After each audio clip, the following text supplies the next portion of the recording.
அந்த சகோதரர் அருமையாக நிறைய கருத்துக்களை நிறைய ஒரு கோணத்திலே நம்ம நிறைய ஒரு இடத்துல நம்ம எங்கேயோ கூட்டி சென்று இந்த கால் கழுவுவதற்கு அழகாக சொன்னார். கால் கழுவுவது என்பது பொதுவாக ஒரு 2 வரியில நம்ம பார்த்தோமானால், கால் கழுவுதல் என்பது ஒருவருக்கு ஒருவர் பேரில் ஒருவர் அன்பை செலுத்தி அது நம்மளுடைய கீழ்ப்படுதல் தாழ்மையை குறிக்கிறதாக நாம் பார்க்கிறோம் இல்லையா? தாழ்மையை குறிக்கிறதுக்காக நம்ம இன்னொரு சகோதரர் ஒருத்தர் நான் பெரியவன் இல்லை, நீயும் எனக்கு குறைந்ததில்லை என்கிற ஒரு சகோதரத்துவம் அங்கு இருக்க வேண்டும் என்பதற்காக தான் நாம் ஒருவருடைய கால்களை நாம் கழுவி கொண்டிருக்கிறோம். ஆனால் இந்த கால்களை கழுவும் ஒரு சில இடத்துல செய்கிறார்கள், நீ என் காலை கழுவு நான் உன் காலை கழுவுறேன்னு முடிவு பண்ணி நம்ம போறதா பார்க்கின்றோம். அப்படிப்பட்ட கால் கழுவுறதை அவர் எதிர்பார்க்கவில்லை. ஒரு சம்பவம் நடந்தது. அந்த சம்பவம் நடந்தது இந்த இடத்துல நான் சொல்ல வேண்டும் என்ற எண்ணம் எனக்கு இப்பதான் தோணுது. அதாவது நாங்கள் ஒரு கன்வென்ஷன் டைம்ல பெங்களூர் கன்வென்ஷனுக்கு நாங்கள் போயிட்டு 2 நாள் கன்வென்ஷனு போயிட்டு நாங்கள் ட்ரெயினில் வந்துட்டு இருக்கிறோம். ட்ரெயினில் இருக்க ஒரு 2 சகோதரர்கள் சேர்ந்து வந்தாவே அந்த இடத்துல பைபிள் நாராக கந்தலாக ஆகிட்டு இருக்கோம். ஆனால் நாங்கள் வந்தது கிட்டத்தட்ட ஒரு 40 சகோதரர்கள் ஒரே ட்ரெயினில் ஒரே கம்பார்ட்மெண்ட்டில் இருக்கிறோம்னா நீங்கள் நினச்சி பாருங்க அதனுடைய பயணம் எவ்வளோ ஒரு இனிமையான பயணமாக இருக்கும் என்பதை நீங்கள் நினைச்சு பார்த்துருப்பாங்க. அன்று வந்த சகோதரர்களுக்கு அதனுடைய அருமை தெரியும். அப்பொழுது நான் ஒரு சகோதரரை கவனித்து பேசிக்கொண்டு இருக்கும்போது அவர் நிறைய ஒரு சகோதரரிடம் பேசிக்கொண்டிருக்கிறார். ஒரு சகோதரர் இன்னொரு சகோதரரிடம் பேசிக்கொண்டிருக்கிறார். அப்ப நிறைய கருத்துக்களை பயன்படுத்தி கேள்வி கேட்டுவிட்டு கேள்விகளை விளக்கமும் பெற்றுக்கொண்டு இவரும் சொல்லிக்கொண்டு பேசிக்கிட்டு வரும்பொழுது ஒரு கட்டத்தில் அந்த சகோதரர் சொல்லியிருந்தார், இன்னைக்கு கடவுள் ஒரு அருமையான நாளை ஏற்படுத்திக்கிட்டு இருக்காரு சொல்லும்பொழுது அவர் சொல்லுகிறார், உங்களை எல்லாம் நீங்கெல்லாம் எங்களோட பேசுவீங்களான்னு எங்களுக்கு தெரியாது. அப்படி பேசிக்கிட்டார்கள் இன்னொரு சகோதரரிடம். நீங்கள் எங்களிடம் பேசுவீர்கள் என்று நினைக்கவில்லை, ஆனால் பேசுவது மட்டுமில்லாமல் நாங்கள் தொட்டு உங்களை பேசுகிறோம் என்று சொல்கிறார்கள். சொல்லிக்கொண்டு உரையாடல் நடக்கிறது. அதை ஆச்சரியமாக நான் பார்த்தேன். அப்ப இந்த இடத்துல என்ன இருக்கிறது என்று பார்க்கும்போது அந்த மன பலவீனம், நம்மளுக்கு அவங்க பெரியவங்க நம்ம சின்னவங்க, அவர்கிட்ட போக முடியாது, நமக்கு அவங்களுக்கு எவ்வளவு தூரம் அவங்க எண்ணங்கள் இந்த சகோதரத்துக்களே இருக்கிறது. அப்படிப்பட்ட எண்ணங்கள் இருக்கக்கூடாது என்பதற்காகத்தான் இந்த கால் கழுவுறது என்பது போல நம்மளே அறியாமல் நம்மிடம் அந்த வருஷத்துல யாரு பேசாமல் இருக்கிறார்களோ ஒதுங்கி போற சகோதரர்களை கூப்பிட்டு கால் கழுவுக்கு நம்மளுடைய தாழ்மையை அவர்களோடு வெளிப்படுத்த வேண்டும் என்பதை தான் இந்த முதலில் உள்ள சகோதரர் அருமையாக பேசினார். அடுத்து பார்க்கும் பொழுது அந்த நிலையில நாம் பார்க்கும்போது அந்த பஸ்கா ஆட்டை தேர்வு செய்வதிலே நிறைய கவனம் கொடுக்கப்பட்டதாக பார்க்கின்றோம். பஸ்கா ஆட்டை கவனம் செய்வதில் அதை நிறைய கவனம் தேர்ந்தெடுப்பதிலே நிறைய கவனம் செலுத்துவதாக பார்க்கின்றோம். அதாவது அந்த ஆடு தேர்வு செய்கிற தேதி நீசான் மாதம் 10ஆம் தேதி, அதை நாம் 3 நாள் 4 நாள் வைத்திருக்க வேண்டும் என்ற கால்குலேஷன். அந்த ஆடு 1 வயசு ஆடு, ஆணாடு, வெள்ளாடோ செம்மறியாடோ அது அடுத்த பிரச்சனை இல்லை, ஆனால் ஒச்சமா இருக்கக்கூடாது. அப்ப அதனுடைய அடிக்கப்படும் நேரம், அதை புதிக்க வேண்டிய விதம் எல்லாவற்றையும் கோர்வையாக நம்ம பார்த்தோம். அப்ப அந்த ஆடு ஆண்டவராக இயேசு கிறிஸ்துவுக்கு முன் அடையாளமாக இருப்பதனால தான் அதை நம்ம கவனமாக தேர்ந்தெடுத்திருக்க வேண்டும். அது அழிக்கப்பட வேண்டும்.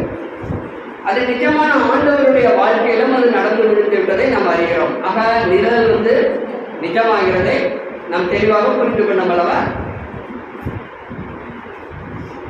நான் பிடிக்காத வாத்தியாராக கிளாஸ் எடுக்கல, பிடிச்ச வாத்தியாராக கிளாஸ் எடுத்துட்டு இருக்கிறேன். அதற்கு பின்பு சில நிபந்தனைகள் கொடுக்கப்படுகிறது. அந்த நிபந்தனைகளை பார்த்துவிட்டு நம்ம சப்ஜெக்டுக்கு போவோம். நம்ம மூத்த சகோதரர் அழகாக பேசினார். இதற்கு முன்பு அந்த மூத்த சகோதரர் அழகாக பேசினார். அவர் பக்கத்தில் போறதால கூட நமக்கு இது இல்லை. அவர் என்ன சொல்கிறார், ரத்தம் பூசப்பட்ட வீட்டுக்கு ஃபர்ஸ்ட் என்ன பார்க்குறாரு, அந்த ஆடை அடிச்சுட்டு ரத்தம் பூசப்பட்ட அந்த வீட்டுக்குள்ளே இருப்பது. அப்போ அந்த வீட்டுக்குள்ளே இருக்கிற போது ரத்தம் பூசப்பட்டதுன்னா அந்த ஆடு நம்ம ஆண்டவராக இயேசு கிறிஸ்துங்கிறது தெரியுது, உருவகப்படுத்துறது தெரியுது. அது பலியிடுவது நம்ம ஆண்டவராக இயேசு கிறிஸ்துவின் ஈடுபலியை காட்டுறதா பார்க்கிறோம். இப்ப என்னன்னா, இந்த ரத்தம் தெளிக்கப்பட்ட வாசல் என்று சொல்லும் பொழுது, இந்த ரத்தம் தெளிக்கப்பட்ட வாசல் என்று சொல்லும் பொழுது, அதனோட போகும் பொழுது அந்த சொல்லும் பொழுது நம்மளுடைய இதயமாகிய பலிப்பிடம் எப்படி இருக்க வேண்டும் என்பதை பார்க்கும் பொழுது எபிரேயர் 10ஆம் அதிகாரம் 22ஆவது வசனத்திலே அழகாக சொல்கிறார். எபிரேயர் 10:22.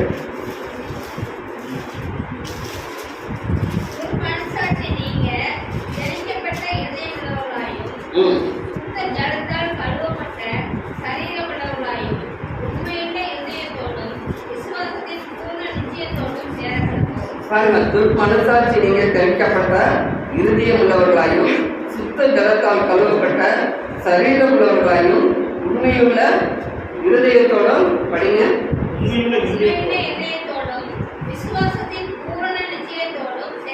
சேர கடவுள்கிறார். அப்படிப்பட்ட இதயம் நம்மளோட இருக்க வேண்டும் என்பதை நாம் சிந்திக்க வேண்டும்.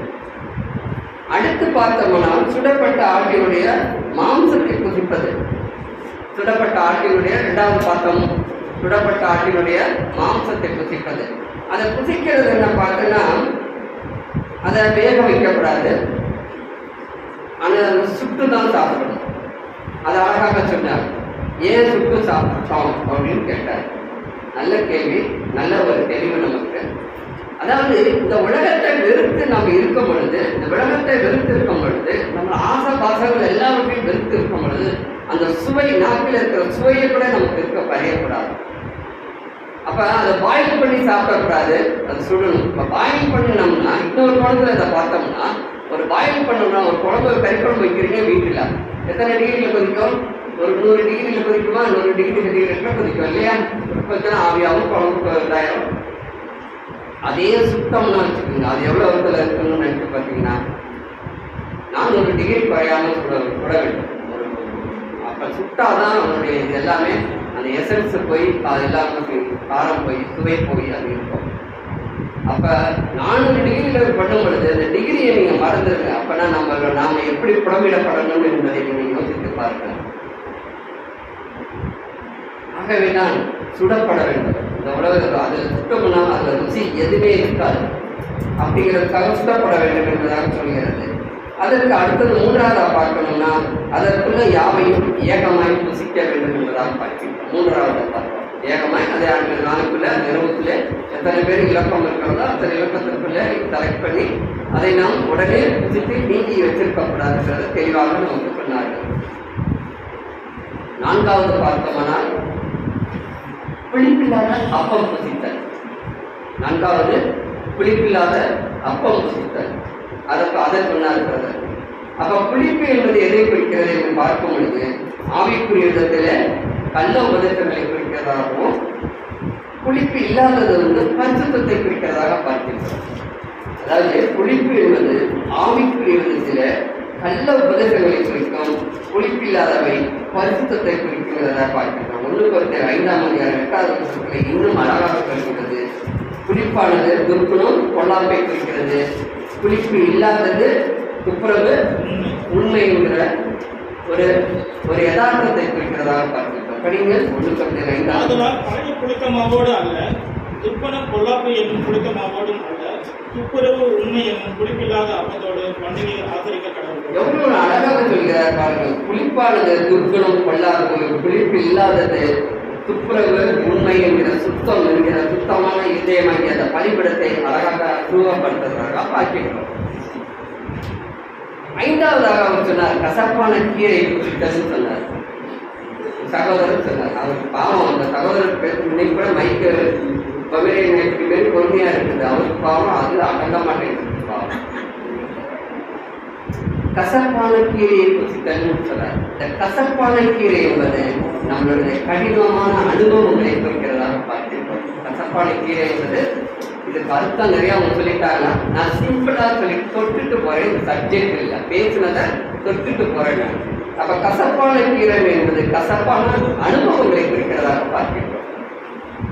பொதுவாக மாமிசம் மற்றும் அப்பம் புசித்தல் என்பது ஆண்டவருடைய வாழ்க்கை அனுபவங்களை தியானிப்பதும் கிரகிப்பதும் மற்றும் சத்திய வார்த்தைகளை தியானித்ததையும் குறிக்கலாம்.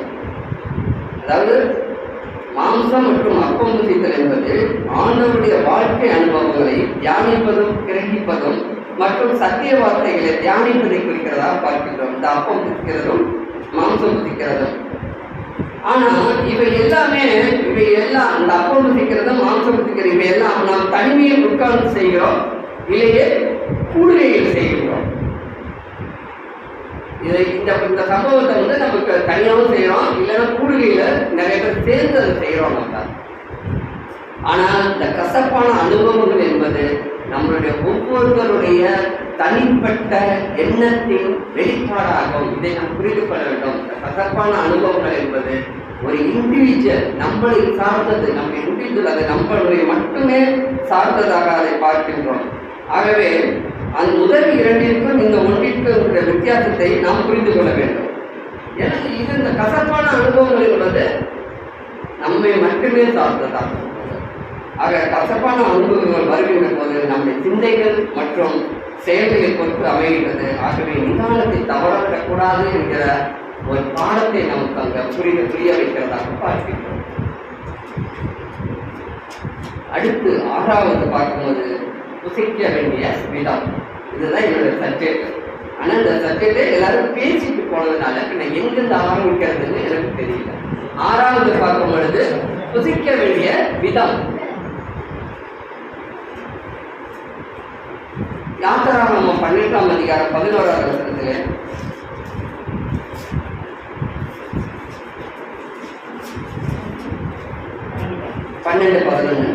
அதை புசிக்க வேண்டிய விதமாவது, நீங்கள் உங்கள் அறைகளில் கச்சை கட்டிக்கொண்டும், உங்கள் கால்களில் பாதரட்சை தொடுத்துக் கொண்டும், உங்கள் கையில் தடி பிடித்துக் கொண்டும் அதை தீவிரமாய் புசிக்க கடவீர்கள். கர்த்தருடைய பஸ்கா. கடவுளுடைய பஸ்கா. இன்னொரு அழுத்தி படிங்க. கடவுளுடைய பஸ்கா. இப்ப இந்த பஸ்காவை எப்படி அனுசரிக்கணும்னு சொல்லியிருக்கிறாரு. கையில் தடியோடும் காலில் பாதரட்சையோடும் அணிந்து கொள்ளுங்கள், அணிந்து இந்த பஸ்காவை அனுசரிங்க. ஆனா அதற்கு பின்னாடி வந்த பஸ்காவில இவை இரண்டும் தேவைப்படவில்லை. இந்த பஸ்கா முதல் பஸ்காவுக்கு மட்டும்தான் இதோடைய கண்டிஷன் இருந்தது. இதுக்கு அடுத்த ஒரு பஸ்காவுக்கு இந்த பாதரட்சியை போட்டுக்கொள்ள வேண்டும், தடியை கையில பிடித்துக் கொள்ள வேண்டும் என்பது தேவையில்லாத ஒன்றாக இருந்தது. ஏனென்றால் இந்த பஸ்காவை அனுசரித்ததற்கு இந்த முதல் பஸ்காவிலே தான் இந்த பஸ்கா முடிந்தவுடன் ஒரு நெடுந்தூர பயணத்துக்கு தயாராக இருந்தார்கள். தயாராக இருந்ததனால் இவர்களை தயார்படுத்த வேண்டும் என்பதற்காகத்தான் பாதரட்சியையும் தடியையும் பிடித்துக்கொண்டு விரிப்பாக இருந்தது என்று சொல்வதாக இதை கடைபிடிகள் என்று சொல்வதாக பார்க்கின்றோம். ஏனென்றால் இந்த பஸ்கா என்பது அவர்களுக்கு ஒரு முதல் பஸ்காவனால அவர்களுக்கே அது புரியாமல் தான் இருந்திருக்க வேண்டும். நீங்க நல்லா யோசிச்சு பாருங்க. முதல் பஸ்கா நம்ம ஒரு குழந்தைக்கு சொல்லித்தரோம் ஒரு விஷயத்த, ஆனா அந்த குழந்தை புரிஞ்சமாக இருக்கும், புரியாத மாதிரி இருக்கும். புரியலன்னா நம்மகிட்ட புரியலன்னு சொல்லவும் முடியாது. அதே மாதிரிதான் அன்னைக்கு இருந்த பஸ்காவை மோசை இப்படிதான் நீங்க அனுசரிக்க வேண்டும் என்று சொல்லும் பொழுது அவர்களுக்கு புரிந்தும் புரியாமலே தான் இருந்திருக்க வேண்டும். திருளிங்கான பஸ்காவாக தான் இருந்திருக்க வேண்டும். ஆனால் கடவுள் அவர்களுக்கு மோசே மூலம் கொடுக்கப்பட்ட முதல் நியாய பிரமாணம் இந்த பஸ்காவை அனுசரிக்க வேண்டும் என்பதை காட்டுகிறதாக பார்க்கிறோம்.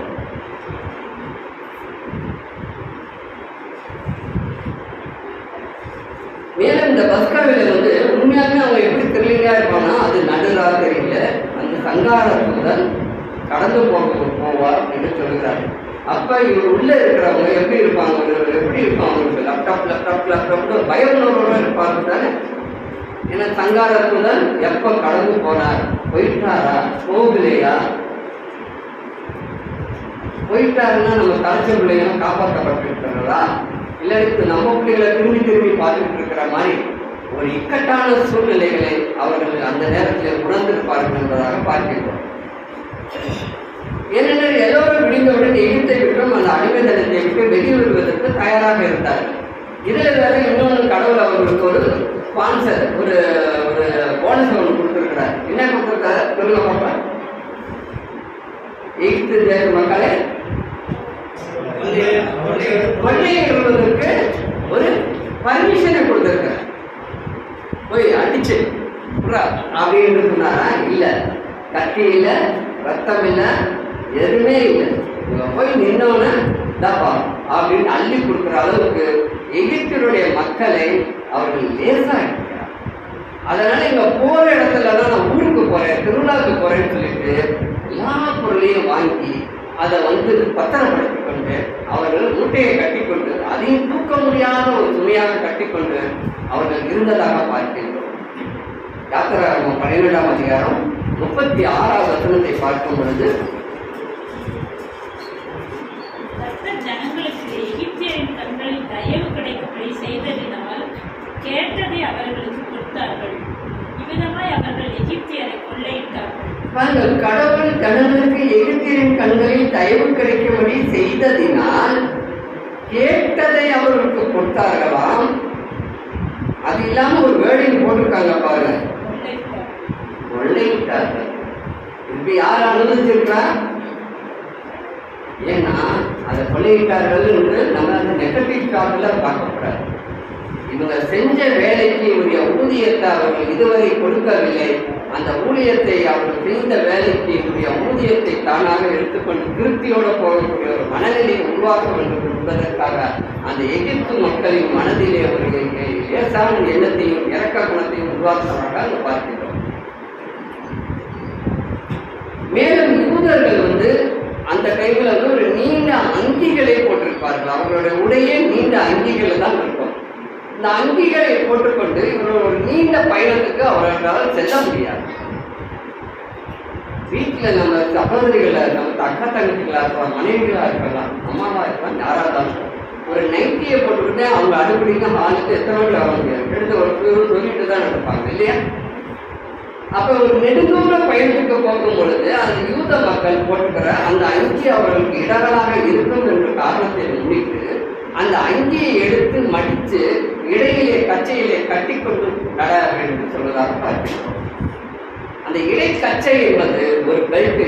நான் பேண்ட் போட்டு பேசிட்டு இருக்கிறேன்னா எந்த நம்பிக்கையில் இருக்கிறது பெல்ட் உருவாதுங்கிற பெல்ட் இறுக்கி போட்டுக்கிற அந்த நம்பிக்கையில நான் பேசும் பொழுது அது மாதிரி அவங்க அந்த அங்கியை அந்த இடையிலே கச்சையிலே கட்டிக்கொண்டு அவர்கள் இறுக்கமாக கட்டிக்கொண்டு அந்த பிரயாணத்துக்கு தயாராக இருந்ததாக பார்க்கிறோம். இப்படியாக நாமும் கூட நம்முடைய அந்த வனாந்தர பிரயாணத்தில் அப்போஸ்தலனாகிய பவுல் குறிப்பிடும் அந்த கட்சியை கட்டிக்கொள்ள வேண்டியவர்களாக இருக்கின்றோம். எபேசியர் 6ஆம் அதிகாரம் 14வது வசனத்தை பார்க்கும் பொழுது, அதாவது நாமும் நம்முடைய வனாந்தர இந்த பிரயாணத்தில் அப்போஸ்தலனாகிய பவுல் குறிப்பிடும் அந்த கட்சியை கட்டிக்கொள்ள வேண்டியவர்களாக இருக்கின்றோம். அந்த கச்சை என்பது என்ன பார்க்கின்றால் எபேசியர் 6ஆம் அதிகாரம் 14 சத்தியம் என்னும் கட்சியை உங்கள் அறையில் கட்டினவர்களாகவும் நீதி என்னும் மார்க்கத்தை கழித்தவர்களாகவும். சத்தியம் என்னும் கட்சியை உங்கள் அறையை கட்டினவர்களாயும் நீதி என்னும் மார்க்கத்தை கழித்தவர்களாயும் இருந்தது என்று சொல்கிறார். எப்போதெல்லாம் உண்மை கிறிஸ்தவர்கள் சத்தியத்தை கச்சையாக கட்டுகிறார்களோ அப்போதெல்லாம் அவர்கள் கடவுளுக்கும் நற்கிரியை செய்ய ஆயத்தமாக இருக்கிறார்கள் என்பது நிச்சயமான உண்மையாக இருக்கின்றது. என்னன்னா இந்த சத்தியம் என்னும் கச்சை என்று சொல்லுவது உண்மையான கிறிஸ்தவர்களை சொல்லும் பொழுது அது வசனத்தை குறிப்பதாக பார்க்கிறோம். இந்த வசனம் என்பது கிறிஸ்தவ மக்களுக்கு ஒரு கேடயமாகவும் பாதுகாப்பாகவும் ஒரு விழிப்புணர்வாகவும் ஒரு எச்சரிக்கை உணர்வாகவும் நமக்கு இருக்கிறதா பார்க்கிறோம். சிக்னல்ல கிரீன் சிக்னல் எல்லாம் ரெண்டு மாதிரி நமக்கு நம்மளுடைய கிறிஸ்தவ உண்மையான கிறிஸ்தவ இந்த ஓட்டத்திலே நாம் சிந்திக்கக்கூடிய ஒவ்வொரு காரியத்திலும் நமக்கு வசனம் எச்சரிக்கிறதா பார்க்கிறோம். அது அந்த வசனத்தை எல்லாருக்கும் தெரிந்ததுதான். அது இருபுறம் உள்ள கருப்புள்ள பட்டயம். அது எவ்வளவு கூறான பட்டயம், இருபுறமும் கருப்புள்ள அது பட்டயமாக இருக்கின்றதா பார்க்கிறோம். நம்ம கிறிஸ்தவ வாழ்க்கையில நம்மளுடைய பிரயாணத்தில் இது எப்படி இருக்குன்னு பார்த்தோம்னா சிந்திப்பீங்களானால் ஒரு கப்பல் ஓட்டிக்கு கப்பல் மாலுமிக்கு அந்த திசை காட்டும் கருவி, அதாவது மேக்னெட்டிக் கேம்பஸ் சொல்லக்கூடிய அந்த திசை காட்டும் கருவி அந்த பாகைமானின் கூட சொல்லுவாங்க. அது எவ்வளவு முக்கியமோ அவ்வளோ முக்கியம் நம்முடைய கிறிஸ்தவ வாழ்க்கையில் ஓட்டத்தில் அது ரொம்ப முக்கியமாக படுகிறதா பார்க்கிறோம். அடுத்தது பார்த்தோம்னா பாதரட்சியை பார்க்கும்பொழுது எகிப்தியர்கள் அந்த ஆதிகால பதிவுகளை பார்க்கும் பொழுது எகிப்தியர்களின் அந்த ஆதிகால பதிவுகளை பார்க்கும் பொழுது அவர்கள் காலணிகளை அதிகமாக யூஸ் பண்ணதாக பார்க்க முடியாது.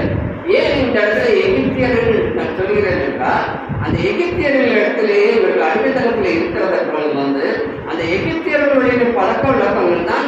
இஸ்ரேல் மக்களுக்கும் அந்த டைமில் பயன்பாட்டுக்கு வந்தது. அவர்கள் இந்த எகிப்தியர்கள் எப்போதும் காலணிகளை அதிகமாக உபயோகப்படுத்த மாட்டார்கள். ஏதாவது ஒரு நெடுந்தூர பயணம் இல்லை ஒரு திருவிழா, அந்த நேரத்தில் மட்டும்தான் அவர்கள் அந்த பாதணிகளை உபயோகப்படுத்துவார்களாம். நம்ம மாதிரி இந்த வீட்டிலெல்லாம் பண்ணுறது கிடையாது. அவர்கள் வெளியில போயிட்டு வீட்டுக்குள்ளே வந்தால் கால்களை சுத்தமாக கழுவி விட்டு வீட்டுக்குள்ளே போகக்கூடிய ஒரு நல்ல பழக்கத்தை அவர்கள் வைத்திருந்ததாக பார்க்கின்றோம். அப்ப இந்த இடத்துல பார்க்கும் பொழுது அந்த பாதரட்சி ஆணைகளை சொல்வது நீங்கள் பாதரட்சிகளை அணிந்து கொண்டு இருங்கள் என்று சொல்கிறார்.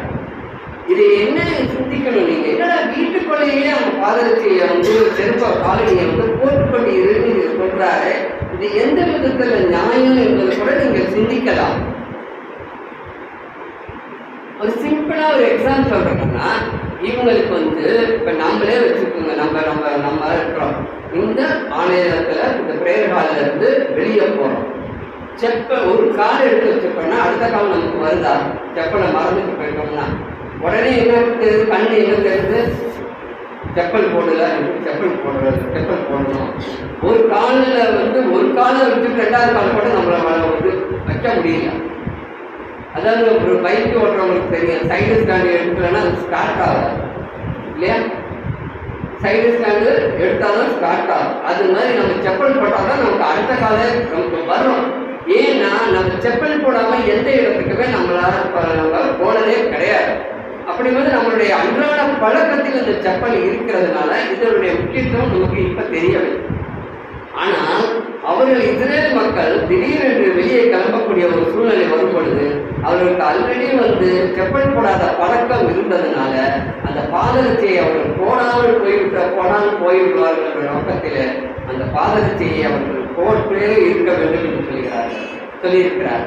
இன்னொரு கோணத்திலே பார்த்தோம்னால் அந்த பாதரட்சியே போடாத பழக்கம் உள்ளவங்களுக்கு அவங்க அந்த பாதரட்சியை நீ சாப்பிடும் போதும் புசிக்கும் போதும் பாதரட்சியை போட்டுக்கொண்டு இரு என்று சொல்லும் பொழுது அது அவங்களுக்கு எப்படி இருக்குன்னா ஒவ்வாத ஒரு தன்மையை உருவாக்கும் இல்லையா?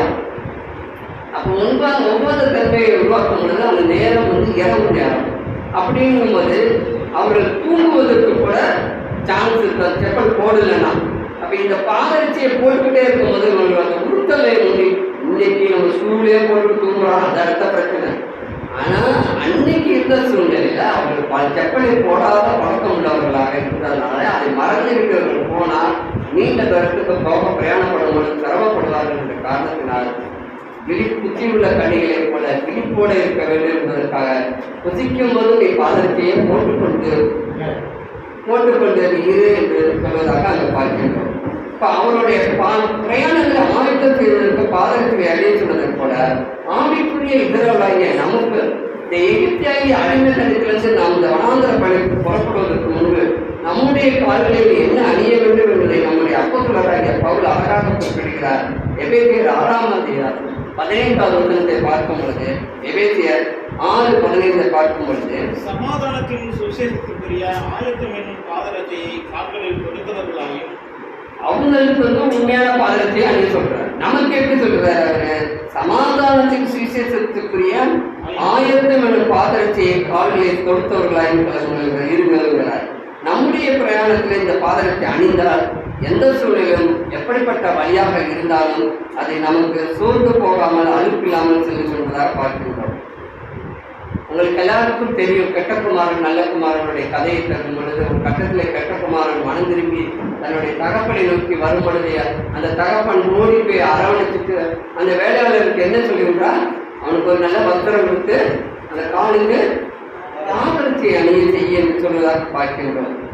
அதே போலதான் இந்த கிபியோனியர்கள் நீண்ட பயணம் செய்ததால் தங்கள் பழமையான பாதரட்சியை அந்த யோசுவாவிடம் காட்டுகிறார்கள். எல்லாமே கிழிந்து போயிடுச்சு என்று சொல்வதாக பார்க்கின்றோம். யோசுவா 9ஆம் அதிகாரம் 13வது வசனம். யோசுவா 9:13. இந்த கிபியோனியர்கள் யோசுவாட்டம் முறையிடுறாங்க. ஆனா அந்த கிபியோனின் பிடிக்கிறது யோசுவாவுக்கு பயந்து தந்திரமாக ஒரு பொய்யை கூறுவதாக பார்க்கின்றோம். இந்த ஒரு சம்பவம் அவங்க பொய்யை தான் கூறுறாங்க. பழைய பேச அவங்க அது நமக்கு பிரச்சனையே இல்லை. அந்த டாபிக்கு நமக்கு தேவையில்லை, இப்ப தேவையில்லாத டாபிக். ஆனால் அந்த பாதரட்சை என்பது அந்த இடத்துல வந்து ஒரு நெடுந்தூர பயணத்தை குறிக்கிறதாக பார்க்கின்றோம். படிங்க. நாங்கள் இந்த திராட்சரச புட்டிகளை நிரப்புகையில் இனிதாய் இருந்தது, ஆனாலும் இதோ விழுந்து போயிற்று. எங்கள் வஸ்திரங்களும் பாதரட்டைகளும் நெடுந்தூரமான பிரயாணத்தினாலே பழசாய் போயிற்று என்றார். ஆமா, ஆனா இங்க வந்து இந்த கிபியோனியர்கள் யோசுவாயிடம் பாதரட்டைகளையும் இப்படி கவியில சீட்டு போட்டு உலகம் நெடுந்தூரம் வந்திருக்கணும்னு ஒரு பொய்யா சொல்றாங்க. அப்ப நம்ம பாதரட்டைங்கிறது ஒரு நெடுந்தூர பயணத்தை குறிக்கிறதாக பார்க்கின்றோம். ஆனா எகிப்துல இதே பாருங்க, 40 வருஷம் பயணத்தில் இஸ்ரேல் மக்களின் பாதரட்சை அங்கே தேயவும் இல்லை, வஸ்திரம் பழமையாக போகவும் இல்லைங்கிறார். போட்டது போட்ட மாதிரியா போயிட்டு இருக்காங்க இல்லையா? படிகள் உபாகம் 8:4.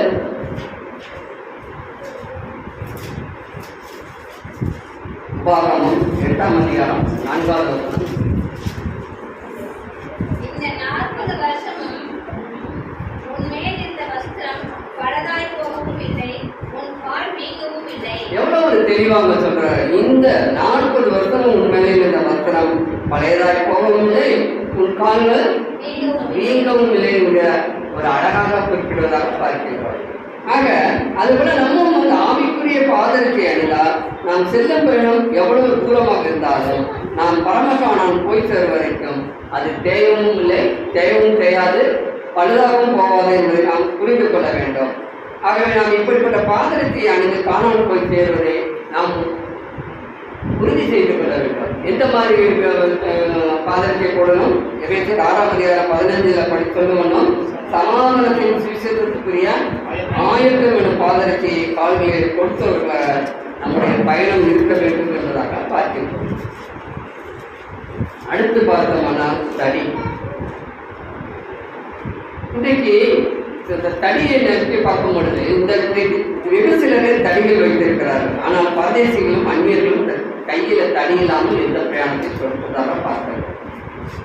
அந்நியர்களும் பரதேசிகளும் இந்த தடியை எதிர்த்து யூஸ் ஆகுதுன்னு பார்த்தோம்னா ஒரு கட்டத்திலே, அதாவது போக்கிலே இடையில் இருந்தால் அதை விளக்குவதற்கும் பயன்படுகிறார்கள், மூன்று குளம் பயன்படுத்தப்பட்டதாக பார்க்கின்றோம், பாதுகாப்புக்கு பயன்பட்டதாக பார்க்கின்றோம், மேய்ப்பர்களுக்கு இது ரொம்ப உபயோகப்பட்டதாக பார்க்கின்றோம். ஆடுகளுக்கு தீனி போடும்போது வளைச்சு அதை வாங்குறதுக்கு இருக்கிறோம், தனக்கு உணவு வைக்கும்போது பழத்துக்கு உணவுறதுக்காக பயன்படுகிறோம்.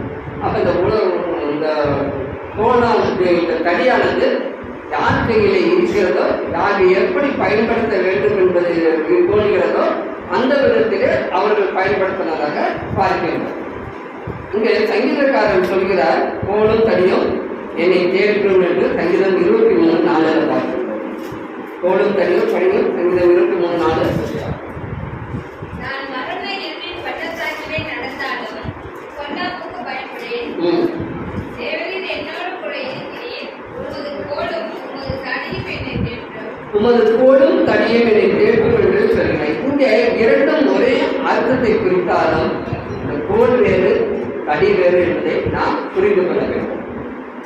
கோல் பிரயாணத்திற்கு மேய்ப்பர்கள் கையில் உள்ள நான் சொன்ன பிரகாரம் உள்ளது பயன்படுகிறது.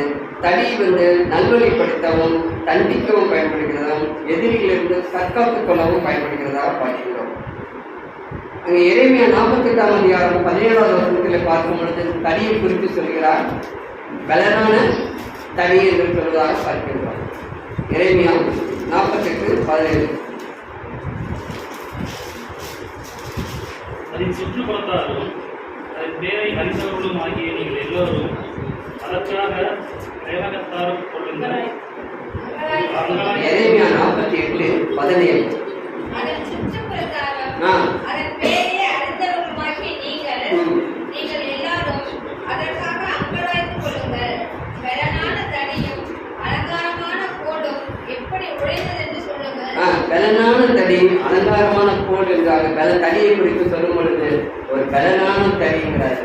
அதாவது அந்த தடி நம்ம கையில எப்படி இருக்கிறது, அந்த தடியை பிடிக்கும் பொசிஷன் எப்படி இருக்கிறது என்று பயணம். தடி வந்து இப்படி ஓங்கி அடிக்கும் போது வீரத்தை கூட காட்டலாம், தடியை பிடிச்சு இருக்கும் போது அதனுடைய பயத்தை கூட கோழைத்தனத்தை கூட காட்டலாம். ஆகவே தடி என்பது அதை நாம் யார் கையிலே எப்படி உபயோகப்படுத்துகிறோம் என்பதை பொறுத்து தான் அது கருத்துக்கள் மாறுபடுகிறதாக பார்க்கிறோம். நிறைய பேருக்கு அது பலனான தடியாக இருக்கலாம், சிலருக்கு அது வந்து பலகீனமான கடியாக கூட இருக்கலாம். இங்க சொல்லும் பொழுது தனியோடு பயணம் செய்வது அந்நியருக்கும் பரதேசிகளுக்கும் ஒரு அடையாளமாக இருக்கிறது சொல்லும் பொழுது அப்போஸ்தலனாகிய வார்த்தையை பழைய ஏற்பாட்டு நீதிமான்களுக்கு ஒப்பிடுறதாக பார்க்கின்றோம். தடியை பழைய ஏற்பாட்டு நீதிமான்களுக்கு ஒப்பிடுகிறார்.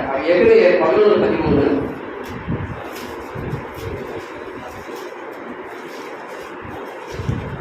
இவர்கள் எல்லாரும் வாக்குத்தத்தம் பண்ணப்பட்டவர்களை அடையாமல் தூரத்திலே அவர்களை கண்டு நம்பி அணைத்துக் கொண்டு பூமியின் மேல் தங்களை அந்நியரும் பரதேசியரும் என்று அறிக்கையிட்டு அந்த வந்து அந்நியரும் பரதேசிகளமாக உருவப்படுத்துகிறதா பார்க்கின்றோம். புதிய ஏற்பாட்டில் அப்போஸ்தலனாகிய பேதுரு சொல்லும்போது இதை இந்த தனியை உண்மையான கிறிஸ்தவர்களுக்கு ஒரு சொற்களை பயன்படுத்துகிறதா பார்க்கின்றோம். 1 பேதுரு 2:11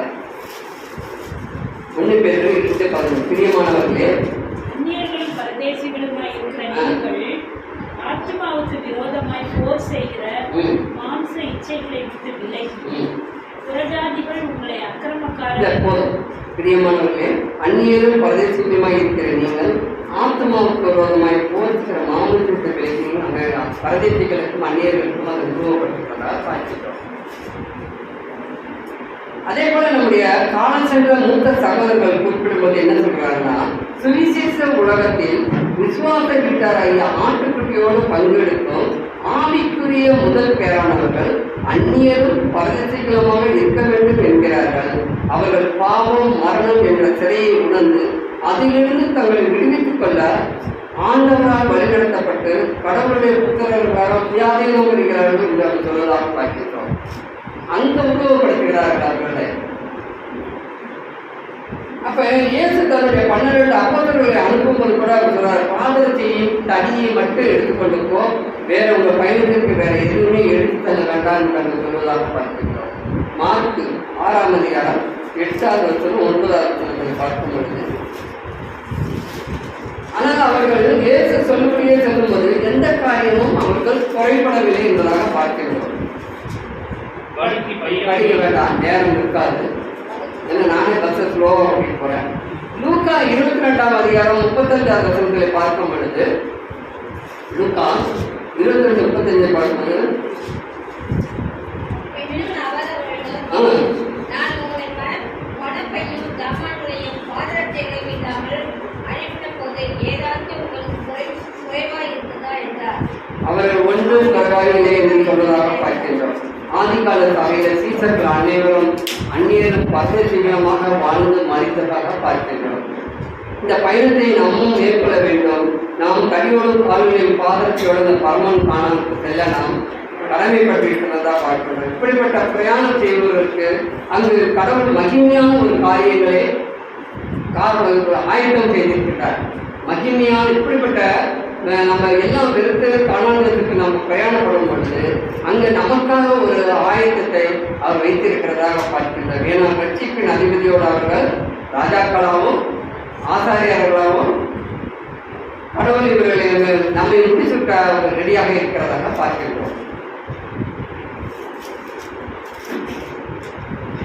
அந்த நிஜமான அந்த தலைச்சல் பிள்ளை பேராளர்களை என்று பார்க்கும் பொழுது அங்கு நிலங்களிலே பார்க்கும் பொழுது அந்த ரத்தம் பூசப்பட்ட நிலக்கதவிலே முன்னிட்டு அதனுள்ளே இருந்த அந்த இஸ்ரேல் மக்கள் அந்த காக்கப்படுகிறதாக தலைச்சல் பிள்ளைகள் அந்த பஸ்காவின் நீர்களை காக்கப்பட்டதாக பார்க்கின்றோம். அப்ப இவர்களை கடவுள் வெளியேறப்பட்டவர்களாக எண்ணினார். ஏன்னா ஒவ்வொரு தனிப்பட்ட தலைச்சல் பிள்ளைகளுக்கு பதிலாக கடவுள் லேவி கோத்திரத்தை அங்கு முழுமையாக தெரிந்து கொண்டதாக பார்க்கிறோம். ஒவ்வொரு தனிப்பட்ட தலைச்சல் பிள்ளைகளுக்கு பதிலாக கடவுள் லேவி கோத்திரத்தை முழுமையாக தெரிந்து கொண்டதாக பார்க்கிறோம். காலையில பேசின இளம் சகோதரர் பேசின பிரகாரம் யாத்திராகமம் 13ஆம் அதிகாரம் 2வது வசனத்தை பார்க்கும்போது 13:2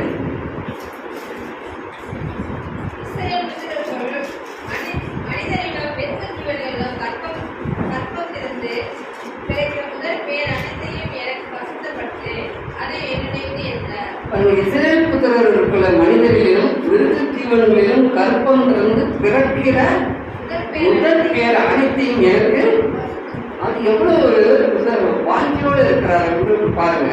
அடுத்து என்னாகமம் 3:12 பார்க்கும் பொழுது என்னாகமம் 3:12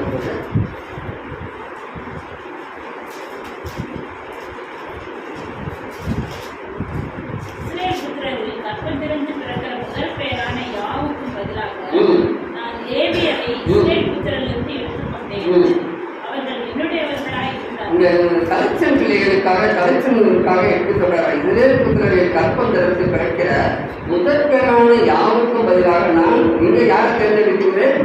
லேவியரை இஸ்ரேல் புத்திரரிலிருந்து எடுத்துக்கொண்டேன். அவர்கள் என்னுடையவர்களாக இருக்கிறார்கள் என்று சொல்வதாக பார்க்கிறோம். இஸ்ரேல் மக்களுக்கு தேசத்தை பார்க்க பங்கிடும் பொழுது அந்த லேவி கோத்திரத்துக்கு எதுவுமே கொடுக்கப்படவில்லை என்பது நம்ம எல்லாருக்கும் தெரியும். ஏனென்றால் அவர்கள் ஆலயப்படியில் கடவுளுக்கு அடுத்த ஆலயப்படியில் அந்த ஆசாரி கூடத்தில் செய்ததாக பார்க்கிறோம். என்னாகமம் 18:23 என்னாகமம் 18:23 லேவியர் மாத்திரம் ஆசரிப்பு கூடாரத்துக்கு அடுத்த வேலைகளை செய்ய வேண்டும். அவர்கள் தங்கள் அக்கிரமத்தை சுமப்பார்கள். இஸ்ரேல் புத்திரர் நடுவே அவர்களுக்கு சுதந்திரம் இல்லை என்பது உங்கள் தலைமுறை தோறும் நித்திய கட்டளையாக இருக்கிறது என்று சொல்வார்கள். லேவியர் மாத்திரம் ஆசாரை கொண்டவர்களுக்கு அடுத்த வேலைகளை செய்ய வேண்டும் என்று சொல்வதாக பார்க்கிறோம். கிறிஸ்துவின் வருங்கால ஆட்சியின் காலத்தில் உண்மையான கிறிஸ்துவர்களுக்கு இந்த பூமிக்குரிய ஆசீர்வாதத்தை அவருக்கு கொடுக்கப்படாமல் பரலோக ஆசீர்வாதத்தை பெறப்போகிறதை அங்கு அடையாளப்படுத்துகிறதாக பார்க்கிறோம். இந்த உண்மையான கிறிஸ்தவர்களே அக்காலத்து கடவுளால் தெரிந்து கொள்ளப்பட்ட இந்த லேவியர்கள் என்று அடையாளப்படுத்துகிறதாக பார்க்கிறோம். இங்கே படிக்க வேண்டாம். எபிரேயர் 11:அதிகாரம் 28வது வசனத்தில் பார்க்கும் பொழுது அதன் முதல் பலனாளர்களை காப்பது எப்படி காப்பதற்கு அவர் எவ்வளவு பாடுபடுறார்கள் என்பது எவ்வளவு கவனம் செலுத்துகிறார் என்பதை பார்க்கிறோம். அடுத்து எபிரேயர் 12:24 பார்க்கும் பொழுது அங்கு உண்மை கிறிஸ்தவர்கள் அதாவது சபையை குறிக்கிறதாக பார்க்கிறோம். இவர்களை லேவியர்களை அடையாளப்படுத்துகிறதாக பார்க்கிறோம். எபிரேயர் 11:28 முதல் கலாளர்களை சொல்கிறார். எபிரேயர் 12:24 உண்மை கிறிஸ்தவர் அதாவது சபையை குறிக்கிறதாக பார்க்கிறோம். இப்படிப்பட்ட இந்த உண்மையான கிறிஸ்தவர்கள் தங்கள் அறைகளிலே கட்டிக்கொண்டு கைகளிலே தடியை பிடித்துக் கொண்டு பிரயாணத்தின் விவரம் தெரியாமல் நீண்ட தூரம் பிரயாணிக்கிறார்கள். நம்ம உண்மையான கிறிஸ்தவர்கள் நாம இருக்கலாம், யார் வேணாலும் இருக்கலாம். இந்த உண்மையான கிறிஸ்தவர்கள் அந்த என்ன நோக்கம் என்ன இலக்கு என்று எதுவுமே தெரியாமல் ஒரு விசுவாசம் என்கிற ஒரு கேடயத்தை வைத்துக்கொண்டு நம்ம கிறிஸ்தவ வாழ்க்கையை அந்த ஜீவிய ஓட்டத்தை ஜீவக்கிரீடத்தை பெற்றுக்கொள்ள வேண்டும் என்று கானான் தேசத்தை போய் அழைத்துவிட வேண்டும் என்பதற்காக அவர்கள் தங்களுடைய பிரயாணத்தை அவர்கள் கொடுத்ததாக பார்க்கிறோம். மேலும் சொல்லும் பொழுது இந்த பஸ்காவை பற்றி சொல்லும் பொழுது யாத்திராகமம் 12:11 அந்த கடைசி வார்த்தைன்னு சொல்லும் பொழுது அது கடவுளுடைய பஸ்கா என்று சொல்வதா பார்க்கிறோம். படிங்க அதை கடவுளுடைய அதை தீவிரமாய் புசிக்க கடவீர்கள். அதுல எந்த ஒரு அழுக்கு இல்லாமல் அப்பழுக்கு இல்லாமல் சொன்னதை சொன்ன மாதிரி அதுல எந்த ஒரு மாற்று கருத்துக்களோ மாற்று சம்பவங்களோ இல்லாத வண்ணம் அதை தீவிரமாய் புசிக்க கடவீர்கள். அது கடவுளுடைய பஸ்கா என்ற வார்த்தைகளோடு இந்த வசனம் முடிவடைகிறதா பார்க்கிறோம். நம்முடைய யாவே கடவுள் அவருடைய பஸ்கா என்று குறிப்பிடுகிறார். இதை நாம் சுவிசேஷ யுகத்திலே பொருத்தி பார்க்கும் பொழுது எவ்வளவு நேர்த்தியாக பொருந்துகிறதா பாருங்கள். நிச்சயமாக சுவிசேஷ யுகத்தின் முதல் பேரானவர்கள் கடவுளுடைய வெளியேறப்பட்ட பொக்கிஷங்களாக இருக்கிறார்கள். ஆகவே இந்த மக்களுக்காக தான் கடவுள் இந்த பஸ்காவை அங்கு அடையாளப்படுத்துகிறதாக பார்க்கின்றோம். யாத்திராகமம் 19:5 அவர் சொல்கிறார். யாத்திராகமம் 19:5 என் வாக்கை உள்ளபடி கேட்டு என் உடன்படிக்கையை கைக்கொண்டீர்களானால் சகல ஜனங்களிலும் நீங்களே எனக்கு சொந்த சம்பத்தாய் இருப்பீர்கள். பூமியெல்லாம் என்னுடையது. அவர் சொல்லி கேட்டும் அந்த உடன்படிக்கையை கை கொள்ளும் பொழுது எப்படிப்பட்ட ஆசீர்வாதத்தை நமக்கு அவர் தரத்துக்கு அங்க தயாராக இருக்கிறார் என்பதை இந்த வசனம் நமக்கு தெளிவாக எச்சரிக்கிறதாக பார்க்கின்றோம். அடுத்து அப்போஸ்தலனாகிய பேதுரு சொல்லும் பொழுது 1 பேதுரு 2:9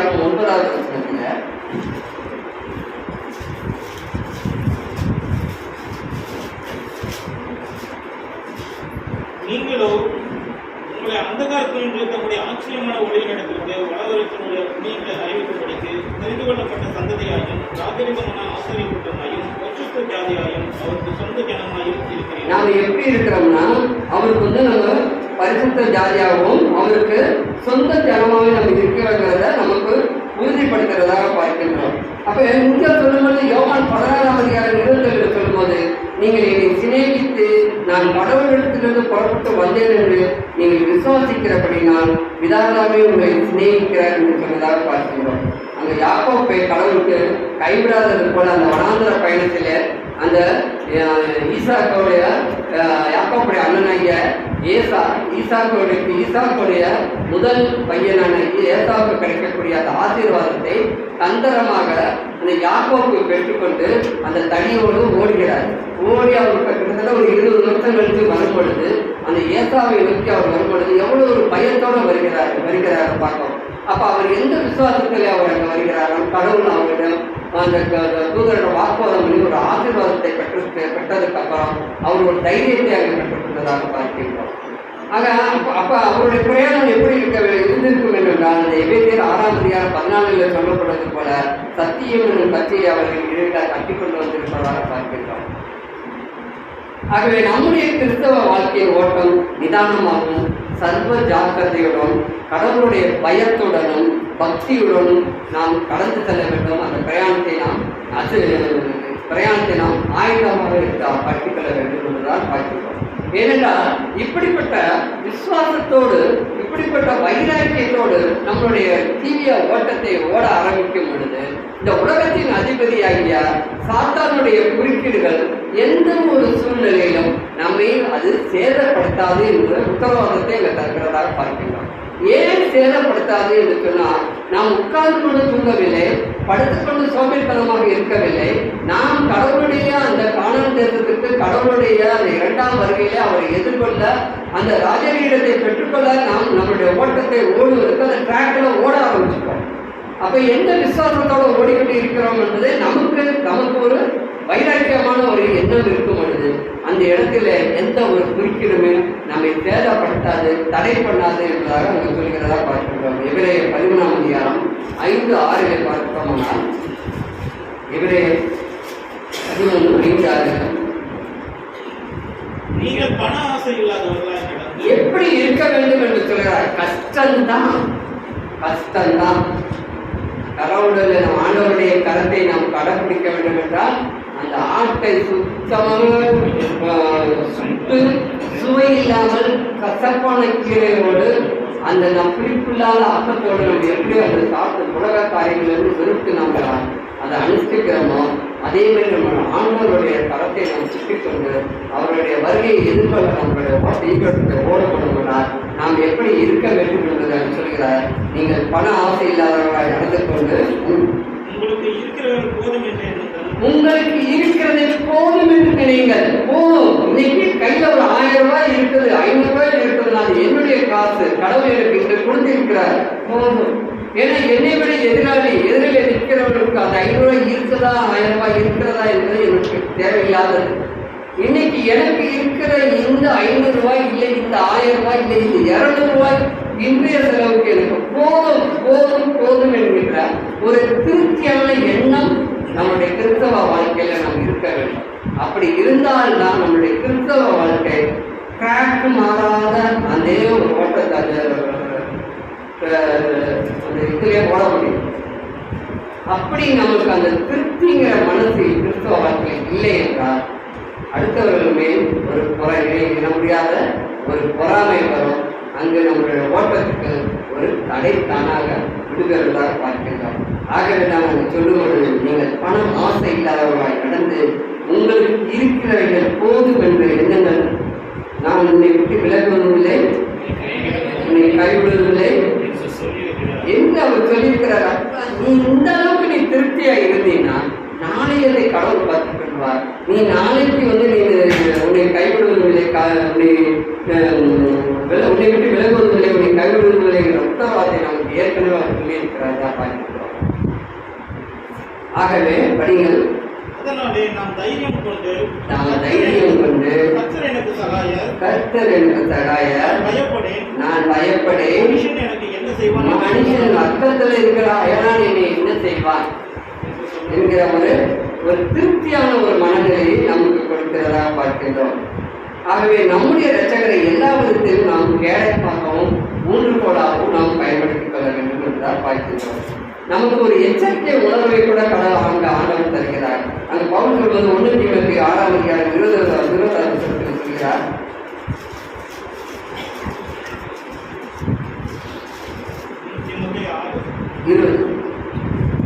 தீமோத்தேயுவே, உன்னிடத்தில் ஒப்புவிக்கப்பட்டதை நீ காத்துக்கொண்டு சீர்கேடான வீண் பேச்சுகளுக்கும் ஞானமென்று பொய்யை போதிக்கிற கொள்கையின் விபரீதங்களுக்கும் விடுக்கும். நம்மளுடைய கிறிஸ்தவ வாழ்க்கையிலுடைய நம்மளுடைய ஓட்டம் எப்படி இருக்க வேண்டும் என்றால், உன்னிடத்தில் ஒப்புவிக்கப்பட்டதை நீ காத்துக்கொண்டு சீர்கேடான வீண் பேச்சுகளுக்கும் ஞானம் என்று பொய்யாய் பெயர் பெற்றிருக்கிற கொள்கையின் விபரீதங்களுக்கும் விட்டு விலகி இருக்காங்க எச்சரிக்கிறதாக பார்க்கின்றோம். அதேதான் சங்கீதக்காரர் காளிதராஜா சங்கீதக்காரர்களுக்குள்ள ஒரு இடத்துல புலம்புவார். சங்கீதம் 139 23 24. தேவனே, என்னை ஆராயும், என் இருதயத்தை அறிந்து கொள்ளும், என்னை சோதித்து என் சிந்தனைகளை அறிந்து கொள்ளும், வேதனை உண்டாக்கும் வழி என்னிடத்தில் உண்டோ என்று பார்த்து நித்திய வழியிலே என்னை நடத்தும். பாருங்கள், கடவுளே என்னை ஆராய்ந்து என் இருதயத்தை அறிந்து கொள்ளும், என்னை சோதித்து என் சிந்தனைகளை அறிந்து கொள்ளும், வேதனை உண்டாக்கும் வழி என்னிடத்தில் உண்டோ என்று பார்த்து நித்திய வழியை என்னை நடத்தும் என்று சொல்கிறார் பார்க்கிறோம். அப்ப கடவுளிடத்திலே நாம் ஒப்பு கொடுத்தால் அவர் நம்மை ஆராய்ந்து நாம் திருந்த வேண்டிய காரியங்களையும் நம்மளுடைய குணப்பட வேண்டிய காரியங்களையும் அவர் பார்த்துக் கொள்வார் என்கிற ஒரு நம்பிக்கையும் விசுவாசத்தோடு நம்மளுடைய தீவிர ஓட்டத்தை ஓட வேண்டும். இப்படியாக நாம் இந்த பாதரை இடைக்கச்சை பாதரட்சி போல் என்பதை பார்த்துட்டு இப்படியாக நம்ம ஆரம்பத்திலிருந்து கேட்ட சத்திய ஆலோசனைகளே நம்ம கொஞ்ச நேரம் அசைப்பட்டு பார்த்தோம்னால் இப்ப கடைசியான ஒரு கன்வென்ஸுக்கு வரும்போது என்ன வருதுன்னா, இப்ப ஏற்கனவே நம்ம பார்க்கிற வகையில எல்லாமே முடிச்சுட்டு இந்த ராபோஜன பள்ளியில அந்த பாத்திரத்துல நாம பங்கு வைக்கிறோம், கை வைக்கிறதுக்கு முன்பே நம்ம என்ன பண்ண வேண்டும்? நாமே சோதித்தறிய வேண்டும். அதாவது நம்முடைய பாவங்களை அறிக்கையிட்டு கடவுளிடத்திலே நம்ம கிருபை பெற்றுக்கொள்ள வேண்டும். மேலும் சொல்லும் பொழுது அவர் எச்சரிக்கிறார். பிலிப்பியர் 2 அதிகாரம் 12 இங்கே பாத்திரத்திலே கை வைப்பதற்கு முன்பு நாமே சோதித்து நம்முடைய பாவங்களை அறிக்கையிட்டு கடவுளிடத்திலிருந்து கிருபை பெற்றுக் கொள்ள வேண்டும் சொல்வதாக பார்க்கிறோம். பிலிப்பியர் 2 அதிகாரம் 12. ஆதலால் எனக்கு பிரியமானவர்களே, நீங்கள் எப்பொழுதும் கீழ்ப்படுகிறபடியே நான் உங்களுக்கு சமீபமாய் இருக்கும்போது மாத்திரமல்ல நான் தூரமாய் இருக்கிற இப்பொழுதும் அதிக பயத்தோடும் நடுக்கத்தோடும் உங்கள் ரட்சிப்பு நிறைவேற பிரயாசப்படுங்கள். பாருங்கள், நான் உங்களுக்கு சமீபமாய் இருக்கிற பொழுது மாத்திரமல்ல, நான் தூரமாய் இருக்கிற இப்பொழுதும் நீங்கள் எப்படி இருக்க வேண்டுமா? அதிக பயத்தோடும் நடுக்கத்தோடும் உங்கள் ரட்சிப்பின் நிறைவேற பிரயாசப்படுங்கள் என்று சொல்கிறார். நம்முடைய கடவுள் கண்கள் இந்த உலகம் முழுதும் தொலாவிக் கொண்டிருக்கிறதை நாம் அறிவோம். ஒவ்வொருத்தரையும் நாம் கண்காணிக்கிறதை நாம் பார்க்கின்றோம். ஆகவே நாம் எந்த இடத்திலே ஒழித்து கொண்டாலும் சரி, எந்த இடத்திலே மறைந்து கொண்டாலும் சரி, ஆனால் அவருடைய கண்களுக்கு நாம் தப்ப மாட்டோம் என்கிற ஒரு எண்ணம் நமக்கு இருக்க வேண்டும், பயம் இருக்க வேண்டும். ஆக நம்முடைய வாழ்க்கையில் அந்த பயம் இருக்க வேண்டும். இதுவரை ஒரு அர்ப்பணிக்கப்பட்டவரின் வாழ்க்கை எப்படி இருக்க வேண்டும் என்ற நிலையில் இருந்து பார்த்தோம். இந்த மாதிரி வாழ்க்கை நாம் வாழ்ந்து கொண்டிருக்கும் போது அவரை போலவே நாம் ஒரு கட்டத்திலே துக்கப்படுவோம், நசுக்கப்படுவோம் என்கிற எண்ணத்திலே இருக்க வேண்டும். நம்ம அப்படிப்பட்டவரை நமக்கும் ஒரு தடை வரும், நமக்கும் ஒரு பாடுகள் வரும், நமக்கும் ஒரு சோதனைகள் வரும் என்கிற எண்ணம் நமக்குள்ளே இருந்து அதை எதிர்கொள்கிற அளவுக்கு நம்முடைய மனதை பக்குவப்படுத்திக் கொள்ள வேண்டும் என்பதை தான் இங்கு சொல்கிறதா பார்க்கின்றோம். இந்த வாழ்க்கையை தான் நம்ம அடையாளத்தில் செய்து காட்டும் பொழுது, அதாவது ராபோதனத்தில் பங்கு பெறும் பொழுது ஒரு கற்பனைக்காக சொல்றேன், அது கடவுளுடைய பார்வையில எப்படி இருக்குமா? ஃபர்ஸ்ட் பார்த்தோம்னா நம்ம இப்போ ராபோதனத்தில் கலந்துக்கிறோம்னா அவருடைய பார்வையில் எப்படி இருப்பாங்க? எல்லாமே புறம்பிட்டு நான் சுத்தம், நான் கடவுள்கிட்ட மன்னிப்பு கேட்டுட்டேன், யாருமே நல்லவங்களோ கெட்டவங்களோ எல்லாருமே பாவியாக தான் இருக்கோம். நம்ம மிரட்டுறேன்னு சொல்லல, என்னையும் சேர்த்து தான் சொல்கிறேன். நம்ம அழுது மண்டிட்டு நம்ம ப்ரேயர் பண்ணி நம்ம அதுக்கு நம்மளுடைய பாவங்களை அறிக்கையிட்டு நம்ம கடவுள்கிட்ட கிருபை பெற்று நம்ம வந்து அந்த ஆபோதனத்தில் நம்ம பங்கு பெறலாம்னு சொல்லுவது. கடவுள் கடவுளுடைய பார்வை எப்படி இருக்குமா? அவர்கள் பாத்திரமாய் செய்வது என்னவென்று புரிந்து செய்கிறார்கள். ஏன்னா நம்ம புரிந்துதான் அதை செய்யணும் இல்லையா? ரெண்டாவது பார்க்கும்போது ஆண்டவருடைய சரீரம் இன்னதென்று நிதானித்து அறிந்திருக்கிறார்கள் என்று பார்க்கிறோம். மூணாவது பார்க்கும்போது தங்களை ஒரு அங்கமாக காத்து கொண்டிருக்கிறார்கள் என்பது நம்மளுடைய இருந்து கடவுள் கொடுத்தது. இது வந்து நம்ம கடவுளுக்கு நம்ம தெளிவாக நம்ம ஒப்படைக்கணும். அப்ப தங்களை ஒரு அங்கமாக காத்து கொண்டிருக்கிறார்கள் என்கிற ஒரு எண்ணம் தெளிவாக இருக்கிறார்கள். குறைவுபடும் பொழுது அந்த குறைகளை பற்றி அக்கறையோடு பாவ மன்னிப்பு பெற்றிருக்கிறார்கள் என நினைப்பார்கள், நினைத்துக்கொண்டார். ஆனா இப்படி அவரின் நினைவுகளுக்கு மாறாக ஒருவேளை இதையெல்லாம் எதையுமே நம்ம செய்யாம அந்த பந்தியில கை வைக்கின்ற போது நாம் எப்படி இருக்கிறோம் என்றால் கடவுளுடைய பார்வையில ஒரு மாயமான ஒரு வாழ்க்கை வாழ்ந்து, அதாவது வாழ்ந்தும் அவருக்கு ஒரு திருப்தியாக அதாவது உண்மையாக இருக்காததாக காட்டப்படுகிறதா பார்க்கிறோம். இது என்னன்னா, இது வந்து அவரவர்களுடைய மனசாட்சிக்கு அவங்களுக்கு தான் தெரியும். இது யாருக்கும் தெரியாது. இது யாரு எனக்கு நான் பேசுறேன்னா நான் பெரிய ஆளுன்னு சொல்ல முடியாது. ஏன் மனசாட்சிக்கு தான் நான் எவ்வளோ பாதி எவ்வளோ இடத்துல என்ன தப்பு பண்ணிட்டு இருக்கிறேன், அப்படி நான் எப்படி மன்னிப்பு கேட்கணுன்றது எனக்கு தான் தெரியும். அப்போ ஒவ்வொருத்தருடைய அது வந்து அந்த காரியம் வந்து அவங்களுடைய மனசாட்சிக்கு தான் இது தெரியும். அவங்கவுங்க மனசாட்சியே ஒரு தராசு, அந்த தராசுல கூட்டியோ குறைச்சியோ அவங்கவுங்களே நம்ம எடையை போட்டுக்க வேண்டியதுதான். அப்ப ஆண்டவருடைய பாடல்களில் நமக்கு இருக்க பங்கை நம்ம மற்ற நினைவுற வேண்டும் என்றால் நாம் ஆசீர்வாதிக்கிற ஆசீர்வாதத்தின் பாத்திரம் அதாவது 1 Corinthians 10:16 படிங்க. 1 Corinthians 10:16. நாம் ஆசீர்வதிக்கிற ஆசீர்வாதத்தின் பாத்திரம் கிறிஸ்துவினுடைய ரத்தத்தின் ஐக்கியம் அல்லவா? ஐக்கியமாக இருக்கிறது அல்லவா? அழகான வார்த்தை. அதாவது கிறிஸ்துவனுடைய ரத்தத்தின் ஐக்கியமாக இருக்கிறது அல்லவா? இருக்கிறது அப்படின்னு சொல்லாம அங்க ஒரு கேள்விக்குறி போடுறாங்கன்னா இந்த ஆச்சரியக்குறியா தான் நம்ம பார்க்கணும். இருக்கிறது அல்லவா அப்படின்னு பார்க்கணும். அடுத்தது நாம் பிக்கிற அப்பம் ஐக்கியமா இருக்கிறது. நாம் பிக்கிற அப்பம் கிறிஸ்துவனுடைய சரீரத்தின் ஐக்கியமாய் இருக்கிறது அல்லவா? கேள்விக்குரிய ஆச்சரியக்குரிய போட்டுப்பாருங்க. எப்படி இருக்கும் அதனுடைய வார்த்தை? அழகாக அது தொழில இருக்கிற ரோஜாப்பு மாதிரி. அப்ப நீங்க இந்த உள்ள உணர்வு நமக்கு இப்படிப்பட்ட இந்த வசனத்தை பார்க்கும் பொழுது இந்த உள் உணர்வு வந்து நம்ம தெளிவுபடுத்திக் கொள்ள வேண்டும். ஒரே வார்த்தையில சொன்னோம்னா அவருடைய பாடுகளுக்கும் நமக்கும் பங்கு இருக்கிறது உண்மையை தெரியும். அதாவது வார்த்தையில சொன்னோம்னா அவருடைய பாடுகளுக்கும் நமக்கும் பங்கு இருக்கிறது என்ற உண்மை வேதமானவர்களாகிய நமக்கு, அதாவது வேதமானவர்களை எந்த இடத்துக்கும் பிரிவாக இருக்கட்டும் அவங்களுக்கு தான் தெரியும். அவருடைய பாடல்கள் நமக்கும் பங்கு இருக்கிறதுங்கிற புரியுதா? நம்ம சொல்றது புரியுதா? அவருடைய பாடல்கள்ல நமக்காக தானே அவர் பாடுபடுறார். அப்ப நமக்கு பங்கு இருக்கா இல்லையா? அப்ப அவருடைய பாடலில் நமக்கும் பங்கு இருக்கின்ற உண்மை மற்ற ஆட்சிக்கு கொடுத்தோ மற்றவங்களுக்கோ சுயத்திற்கோ அதனுடைய ஆணி தெரியாது, அதனுடைய அர்த்தபலம் தெரியாது, உணர தெரியாது. ஆனால் நம் வேதமானவர்களாகிய நமக்கும் அவர் எந்த பிரிவு வேதமானவர்களாக இருந்தாலும் சரி உண்மையான கிறிஸ்தவர்களாகிய நமக்கும் அது எவ்வளவு கண்டுபிடிக்க முடியாத ஒன்றாக இருக்கிறதா பார்க்கின்றோம். அங்கே கொலைசேர் 1:24 பார்த்தோம்னா கொலோசியர் 1:24 இப்பொழுது நாம் முதல் நிமித்தம் அனுபவிக்கிற பாடுகளில் சந்தோஷம் அடைந்து கிறிஸ்துவனுடைய உபத்திரவங்களில் குறைவானதை அவருடைய சரீரமாகிய சபைக்காக என் மாம்சத்திலே நிறைவேற்றுகிறேன். பாருங்கள், நான் உங்கள் நிமித்தம் அனுபவிக்கிற பாடுகளில் சந்தோஷம் அடைந்து கிறிஸ்துவனுடைய உபத்திரவங்களில் குறைவானதை அவருடைய சரீரமாகிய சபைக்காக என் மாம்சத்தை நிறைவேற்றுகிறார். உதாரணமா சொல்லப்போனா ஒரு காலில் முள்ளு குத்துதுன்னு வச்சுக்கோங்க.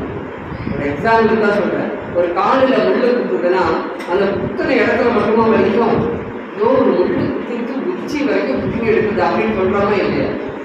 இன்னும் முள்ளு குத்தி இன்னும் காய்ச்சல் வந்தவங்க நிறைய இருக்காங்க, இருக்கா இல்லையா? இருக்குதாங்க. அப்ப ஒரு சாதாரண ஒரு முள்ளு நமக்கு காலில் குத்தும் போது சரீரம் முழுவதும் செல்வதை போல இன்றைக்கு நாம் படும் பாடுகள் கூட யாரோடு சேர்ந்து போகிறது என்றால் நம் ஆண்டவராகிய இரட்சகரோடு அவரோட பாடுகளோடு சேர்ந்து போகிறது என்று நம்ப வேண்டும், விசுவாசிக்க வேண்டும். அந்த பயம் இருக்க வேண்டும். அதுதான் சொல்றார், வஸ்த அனுசரிப்பின் பிரதிபலனை நிறைவு கூற வேண்டும். வேண்டும் என்றால், அதாவது பஸ்கா அனுசரித்ததற்கான பின்னால் வரக்கூடிய நன்மைகள். பஸ்காவை நான் அனுசரிக்கிறேன், அதனால எனக்கு என்ன நன்மை, புரியுதா? இந்த பஸ்காவை அனுசரிக்கிறதுனால அந்த பின்னான நன்மைகள் பிரதிபலன்களை அறிந்து கொள்ள நாம் நிழலில் சில விஷயங்களை பார்க்கலாம். நிழல்னா முதல்ல இஸ்ரவேலுக்கு கிடைத்த நன்மைகள் என்னன்னு பார்க்கும் பொழுது, அவங்க அந்த பஸ்காவை அனுசரிக்கிறாங்க. அந்த அனுசரிக்கிறதுனால என்ன ஆகுறாங்கன்னா, அந்த சங்கார தூதரிடமிருந்து அந்த தலைச்சல் பிள்ளைகள் காக்கப்படுகிறார்கள். தெரியுதானே? சங்கார தூதர்கள் அந்த தலைச்சல் பிள்ளைகள் காக்கப்படுகிறார்கள். நிழலை சொல்றாங்க. ரெண்டாவது பார்க்கும்போது அந்த தலைச்சல் பிள்ளைகள் காக்கப்பட்டதுனால யார் காக்கப்படுகிறார்? அந்த இஸ்ரேல் மக்கள் இஸ்ரேல் காக்கப்படுகிறதா பார்க்கலாம். தலைச்சல் பிள்ளைகள் நம்ம இஸ்ரேல் பார்த்தா நம்ம காக்கப்படுகிறதா பார்க்கலாம். மூணாவது, எகிப்தின் அடிமைத்தனத்திலிருந்து மீனா கிட்டத்தட்ட 430 வருஷம் அடிமையா இருந்தார்கள். அடிமை அவர்களுக்கு அங்கிருந்து விடுதலை கிடைக்கிறதா பார்க்கிறது, நிழல்ல பார்க்கலாம். இப்ப பஸ்காவை அனுசரித்தால் ஆவிக்குரிய இஸ்ரவேலாகிய நமக்கு கிடைக்கும் நன்மைகளை பார்க்கும் பொழுது யாக்கோபு 1-ம் அதிகாரம் 18வது வசனத்துல, அவர் சித்தம் கொண்டு நம்முடைய சிருஷ்டிகளில் நாம் முதற்பலன் ஆவதற்கு நம்மை சத்திய வசனத்தினாலே ஜெயித்தார். நாம் எப்படி ஜெயிக்கிறோம்? சத்திய வசனத்தினால ஜெயிக்கிறதா பார்க்கிறோம். இப்ப கிறிஸ்துவுக்கு பின்பு நாமும் கூட அந்த தலைச்சங்கள் என்கிற வரிசையில நம்ம கிறிஸ்துவுக்கு பின்னாடி நாமும் கூட இந்த ஒரு காரியத்தினால தலைச்சங்கள் என்ற வரிசையில நாம வருகிறோம். நிழலே அவ்வளவு உறுதியா இருந்துச்சுன்னா, நிழலே அதாவது பழைய இஸ்ரேல் மக்களே அந்த பஸ்காவை அனுசரிக்கிறது புரிஞ்சும் புரியாம, அதாவது முதல் 2 பாட்டுலாம் அதுக்கப்புறம் அவங்களுக்கு புரிஞ்சிருக்கலாம் இல்லையா?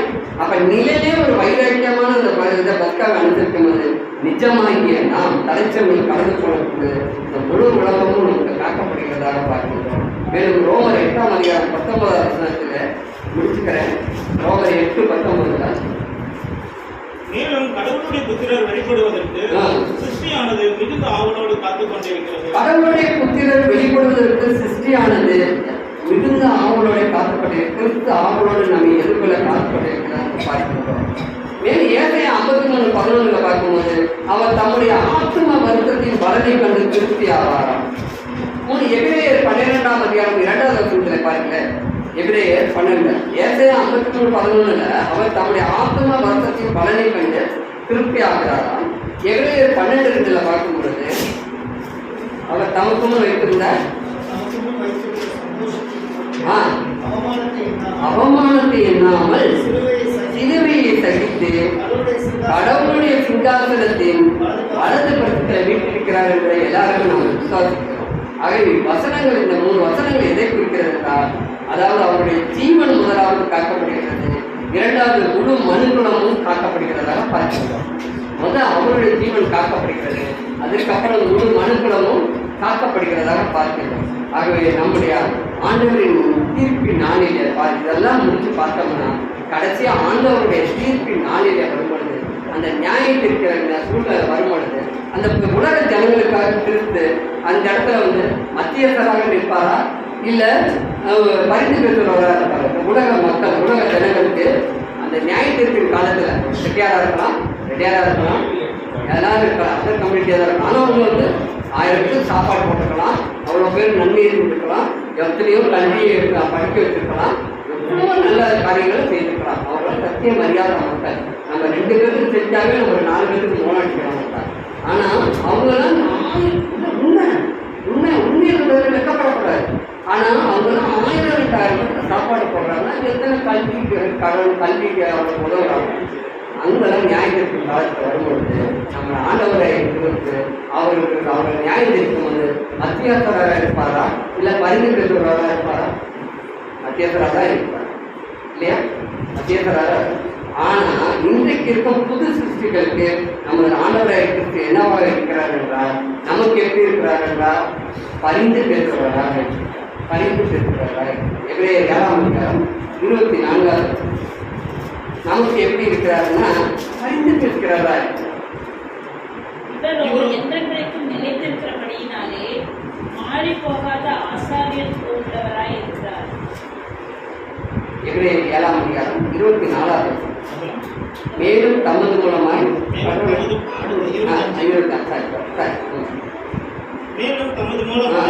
கடவுளிடத்தில் சேர்ந்தவர்களுக்காக செய்யும்படிக்கு அவர் எப்பொழுதும் உயிரோடு இருக்கிறவராக அவர்களை முற்றுமுடிய ரட்சிக்க நமக்கு ரட்சிக்க வல்லவராய் இருக்கிறார்னு சொல்றாரு. அவர் நமக்காக பரிந்து பேசுபவராக இல்லை என்றால் நம்முடைய நிலைமையை எப்படி நினைச்சு பாருங்க. அவர் நமக்காக பரிந்து பேசக்கூடியவராக இல்லாமல் இருந்தால் நம்முடைய நிலைமையை எத்தனை பேர் இந்த இடத்துல டீச்சர்ஸா இருக்கிறீங்க உங்களுக்கு தெரியும். ஒரு பையன் வரும், கிட்டத்தட்ட ஒரு 33 மார்க் எடுத்துக்காக வச்சுக்கோங்க. அப்ப அந்த ஆசிரியருக்கு அந்த மாணவன் யாருன்னு தெரியாது. தெரியலனாலும் நீங்க என்ன பண்ணுவீங்க, எங்கேயாவது தேடி ஒரு 2 மார்க்கை போட்டு பாஸ் பண்ணுங்க. உங்களுடைய பலமா பலகீனமா அதுங்கிறது அடுத்த பிரச்சனை. ஆனா உங்களுடைய அந்த ஆசிரியருங்கிற அந்த ஒரு இலக்குமான எண்ணம் உங்களுக்கு அந்த இடத்துல ஒரு கருணை பாரு. அந்த பையன் வந்து யாரோ இருக்கலாம், தாகத்தா இருக்கலாம், இல்ல சந்தர்ப்பா இருக்கலாம், இல்லை எதாக வேணாலும் இருக்கலாம்.